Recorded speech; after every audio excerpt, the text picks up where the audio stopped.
Shalom, selamat malam Bapak Ibu Saudaraku yang Tuhan Yesus kasihi.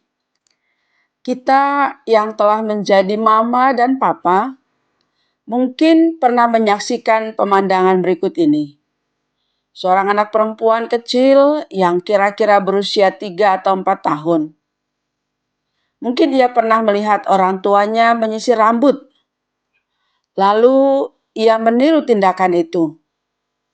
Tapi ketika ia melihat sisir, ia memegang bagian yang berjari atau yang seharusnya masuk ke dalam rambut.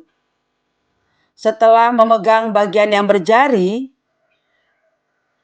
ia mulai menyisir rambutnya. Tentu tidak berhasil, bukan? Atau ia telah dengan benar memegang tangkai sisir.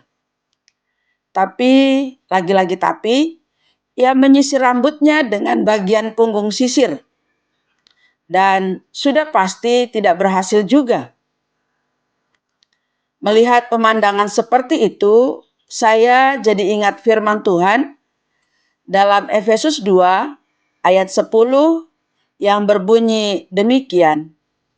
Karena kita ini buatan Allah, diciptakan dalam Kristus Yesus untuk melakukan pekerjaan baik yang dipersiapkan Allah sebelumnya. Ia mau supaya kita hidup di dalamnya. Tujuan Allah bagi orang percaya adalah agar manusia itu melakukan pekerjaan baik. Apa pekerjaan baik yang Allah rancangkan bagi kita? Yang pertama, agar hidup kita menyatakan kemuliaan Allah. Apapun yang Tuhan izinkan terjadi dalam kehidupan kita orang percaya, Alkitab berkata bahwa Allah turut bekerja mendatangkan kebaikan.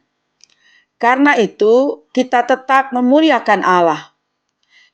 Yang kedua adalah agar Injil yang kita hidupi itu diberitakan. Melalui pekerjaan dan perbuatan kita, Injil keselamatan itu sampai kepada banyak orang. Yang ketiga adalah agar kita terus beriman kepada Allah dan firman-Nya. Nama Yesus disebut juga Immanuel, yang berarti Allah menyertai kita. Dimanapun dan kapanpun Tuhan Yesus akan beserta orang beriman, sehingga kita dapat melewati berbagai rintangan dan masalah dengan benar, dan kita berdiri sebagai pemenang yang telah mengalahkan tipu muslihat iblis. Yang keempat adalah kita menjadi saluran berkat bagi orang lain. 4 pekerjaan baik yang saya sebutkan.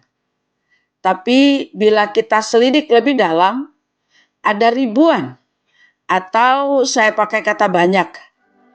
Ada banyak pekerjaan baik yang Allah rancangkan di dalam hidup kita. Namun, seringkali seperti anak kecil tadi, kita tidak dapat mencapai tujuan. Tersisirnya rambut menjadi rapi dan indah. Karena kita tidak tahu. Atau kita tidak mampu. Atau bahkan kita tidak bersedia melakukannya. Kalau karena tidak tahu, tentu kita akan memulai dengan belajar. Kalau karena kita tidak mampu, kita minta hikmat, kekuatan, dan pertolongan dari Tuhan.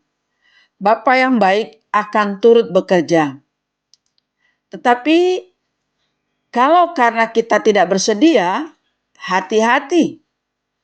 Tuhan dapat memindahkan rancangan itu kepada orang lain.